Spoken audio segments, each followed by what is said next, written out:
بسم اللہ الرحمن الرحیم۔ دوسری جنگ عظیم کے دوران برما میں برٹش آرمی کی آسام ریجمنٹ تعینات تھی کہ اس کا کمانڈنگ آفیسر گولی لگنے سے جاں بحق ہو گیا تو سیکنڈ ان کمان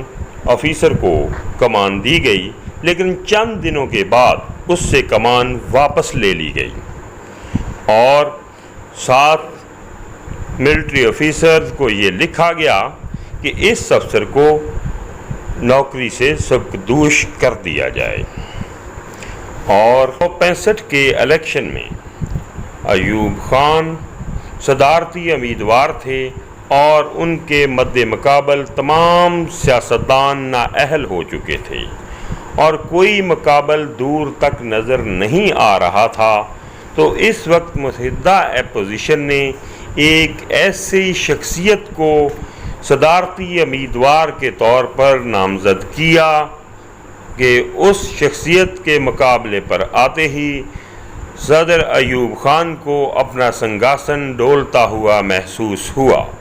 وہ شخصیت کون تھی؟ آسام ریجمنٹ کے وہ سیکنڈ ان کمان آفیسر کون تھے؟ سوالوں کے جواب تلاش کرنے کے لیے ہم دیکھ رہے ہیں ہسٹری آف پاکستان کی چھٹی قسط۔ آپ دیکھ رہے ہیں کڑوا سچ۔ میں ہوں حبیب چودھری اور آج ہم ان سوالوں کے جواب تلاش کرنے کی کوشش کرتے ہیں۔ برٹش کامن ویلتھ کی عسکری دستاویزات کے مطابق دوسری جنگ عظیم کے دوران برما میں آسام ریجمنٹ کے کمانڈر کرنل WF براؤن کی ہلاکت کے بعد یونٹ کی کمان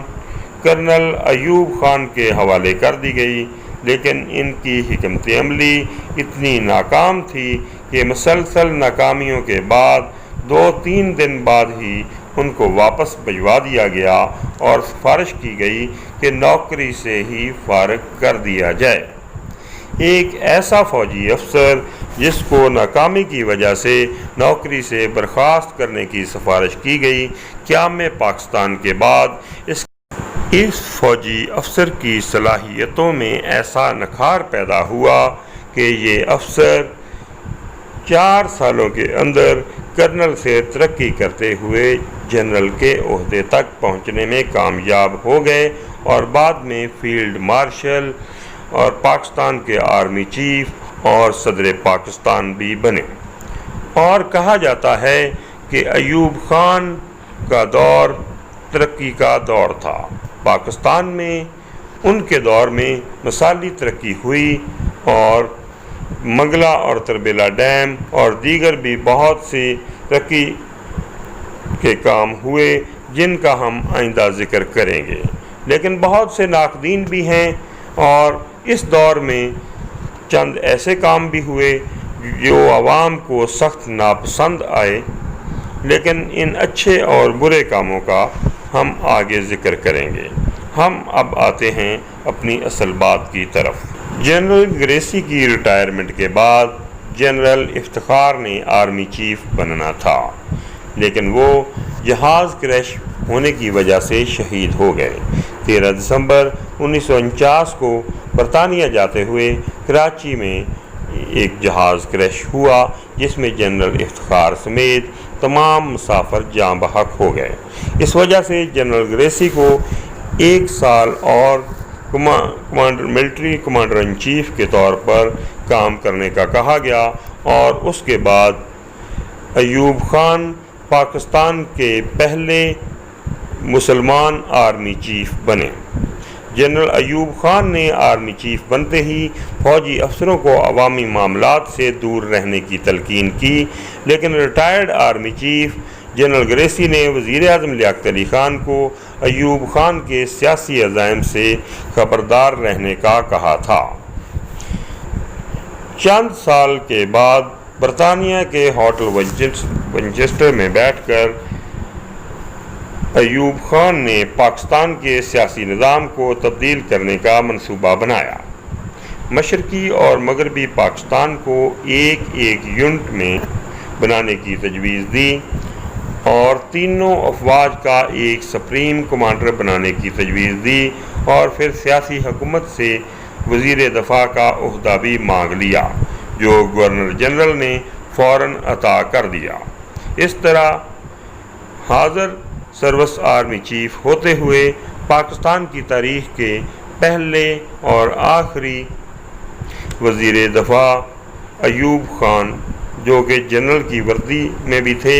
اور پاکستان کے وزیر دفاع بھی تھے۔ میجر جنرل وجاہت جب برطانیہ کے دورے پر گئے تو سابق آرمی چیف جنرل گریسی نے کہا کہ ایوب خان کب مارشل لا لگا رہے ہیں، جس پر جنرل وجاہت نے کہا کہ ایسی تو کوئی بات نہیں۔ تو سابق آرمی چیف جنرل گریسی نے کہا کہ میری بات لکھ لو، آج نہیں تو کل جنرل ایوب خان پاکستان میں مارشل لا لگائے گا۔ کیا میں پاکستان سے قبل ایوب خان پر یہ بھی الزام لگایا جاتا ہے کہ وہ فوج میں انگریز افسروں کے لیے مخبری کا کام کرتے تھے۔ آرمی چیف بننے کے بعد فیلڈ مارشل ایوب خان نے پروفیشنل آفیسرز کو فوج کے حکومتی معاملات میں مداخلت کی۔ جو آفیسر مخالفت کرتے تھے ان کو کھڈے لائن لگانا شروع کر دیا۔ کئی افسر سپرسیڈ کیے، جن میں ہونہار آفیسر جنرل شیر علی خان اور حبیب اللہ خٹک جیسے پروفیشنل آفیسر شامل تھے۔ میجر جنرل شیر علی خان اور حبیب اللہ خٹک کو فارغ کروا دیا گیا اور جنرل یحییٰ خان اور جنرل موسیٰ خان جیسے خوشامدی افسروں کو آگے لایا گیا۔ ایوب خان کی سب سے بڑی کامیابی امریکی امداد حاصل کرنا تھا۔ آئن ٹالبوٹ اپنی کتاب پاکستان نیو ہسٹری میں لکھتے ہیں کہ فوج کو کمرشل اور کاروباری سرگرمیوں میں ملوث کرنے کا سہرا بھی صدر ایوب خان کے سر ہے۔ اس دور میں فوجی فاؤنڈیشن نے ٹنڈو محمد خان سندھ میں شوگر مل لگائی، مردان خیبر پختونخوا میں خیبر تمباکو کمپنی کا سیٹ اپ بنایا، جیلم میں ٹیکسٹائل مل لگائی، اور کرپشن کے قصے بھی ان دنوں عام تھے۔ ان کے بیٹے کیپٹن گوہر ایوب نے فوج سے استعفیٰ دے دیا اور چند سالوں میں گندارا انڈسٹری کے مالک بن گئے۔ ایوب خان کی سب سے بڑی ناکامی لیاقت علی خان کا قتل بھی گنا جاتا ہے۔ سویلین کو بیرون ملک علاج کے طعنے دیے جاتے ہیں، لیکن جس دن لیاقت علی خان پاکستان کے پہلے وزیر اعظم قتل ہوئے تو اس دن اپنی ہی کتاب فرینڈز ناٹ ماسٹر، جس کا بعد میں اردو ترجمہ جس رزق سے آتی ہو پرواز میں کوتاہی کے نام سے ہوا، خود صدر ایوب خان لکھتے ہیں کہ اس دن میں لندن میں پیچش کا علاج کروا رہا تھا، یعنی کہ صدر ایوب خان پیچش جیسی معمولی بیماری کا علاج بھی برطانیہ سے کرواتے تھے۔ 1958 میں پاکستان میں پہلا مارشل لا لگا دیا گیا، اور اس طرح مارشل لا لگانے کے بعد آرمی چیف اور صدر پاکستان فیلڈ مارشل ایوب خان پاکستان کے سیاہ و سفید کے مالک بن گئے۔ جنرل ایوب کو جمہوریت اور سیاستدانوں سے نفرت تھی۔ مارشل لا کے فوراً بعد ایک غیر ملکی جریدے کو انٹرویو دیتے ہوئے انہوں نے کہا کہ سیاستدان ملک لوٹ رہے تھے، اس لیے مجبوراً مجھے مارشل لا لگانا پڑا۔ جمہوریت اور سیاستدانوں سے نفرت کا اس بات سے بھی اندازہ لگایا جا سکتا ہے کہ مارشل لا لگانے کے بعد بیڈو اور پروڈا جیسے بدنام زمانہ قوانین بنا کر 7,000 سیاستدانوں کو جیلوں میں ڈالا گیا اور اس کے بعد ان کو 7 سال کے لیے نااہل قرار دے دیا گیا، جن میں حسین شہید سہروردی جو پاکستان کے سابق وزیر اعظم بھی تھے، اور یہ وہی شخصیت تھے جنہوں نے قائد اعظم کو ڈھاکہ سے اور مشرقی پاکستان سے الیکشن جتوایا۔ کہتے ہیں کہ اگر حسین شہید سہروردی اور خواجہ ناظم الدین قائد اعظم کو سپورٹ نہ کرتے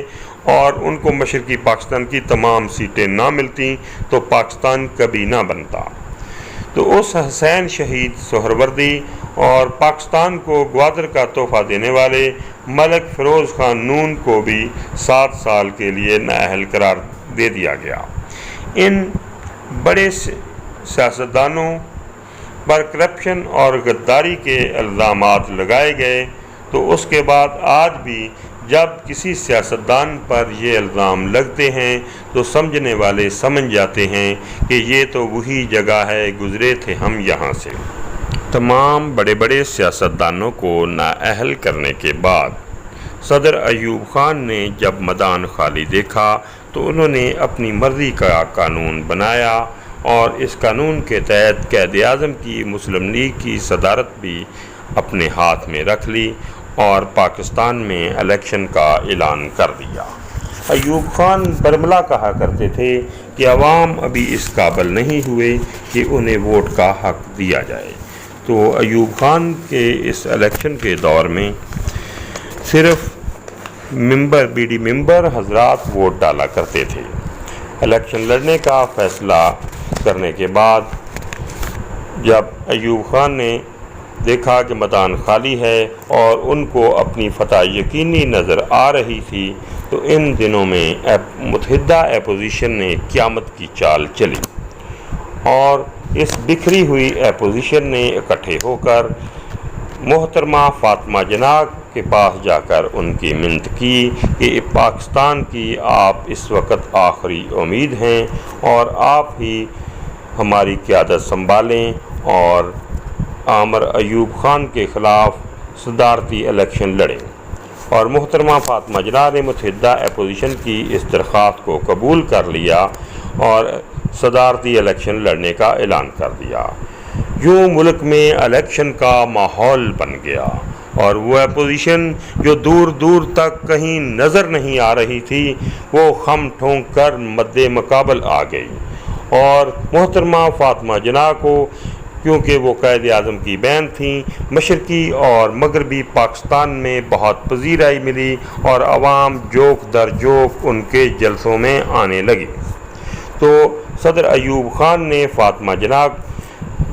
کی کمپین دیکھی تو ان کو اپنا سنگھاسن ڈولتا ہوا محسوس ہونے لگا۔ اس پر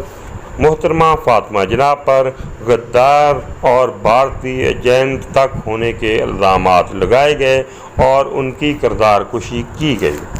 لیکن اس سے عوام میں غصہ اور بڑھا اور عوام زیادہ شد و مد سے مشرقی اور مغربی پاکستان میں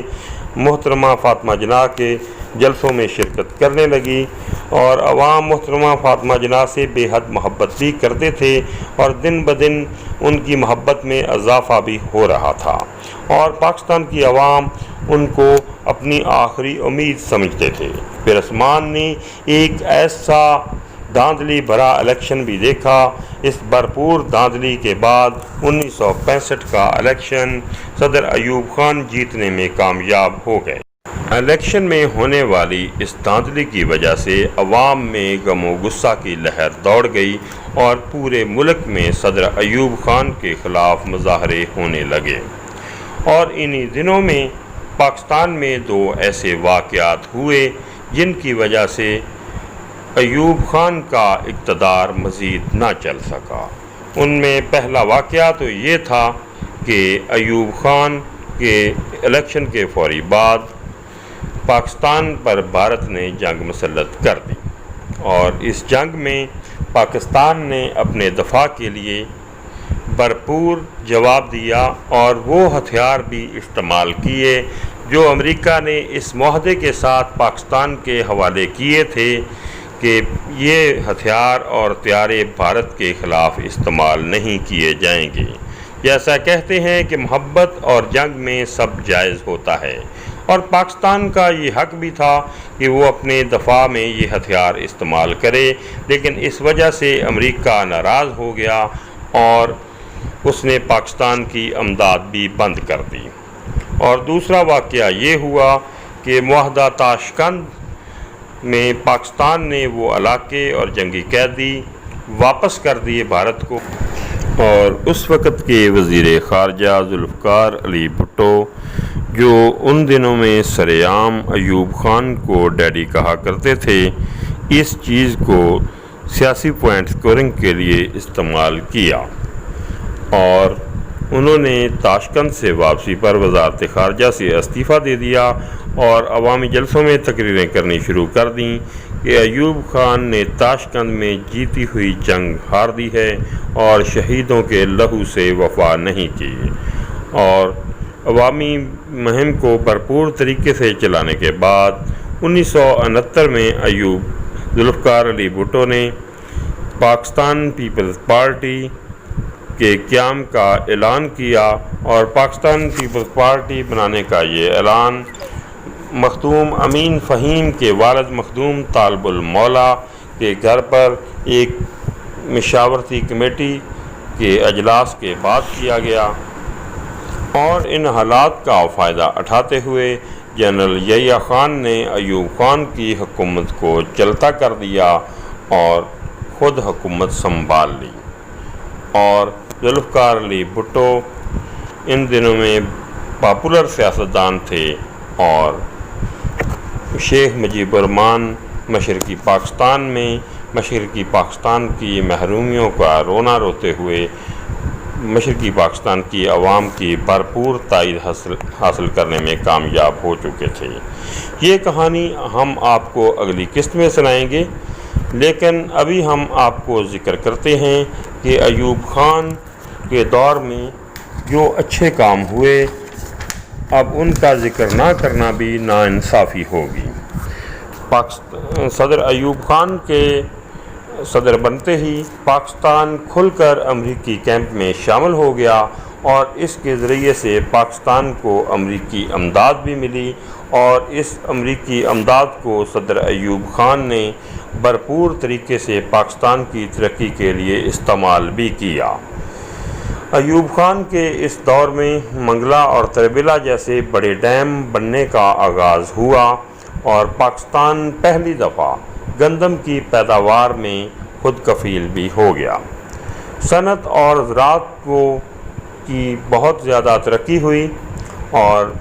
زرعی پیداوار کے ساتھ ساتھ پاکستان نے صنعتی سامان بھی ایکسپورٹ کرنا شروع کر دیا، اور اس کے علاوہ پاکستان کو جو سب سے بڑا فائدہ ہوا، ایوب خان کی بہترین حکمت عملی کی بدولت امریکی امداد سے ایوب خان نے پاکستان آرمی کو بہت مضبوط بنا دیا۔ اس کے علاوہ بینکنگ سیکٹر نے بہت ترقی کی، اور ایوب خان نے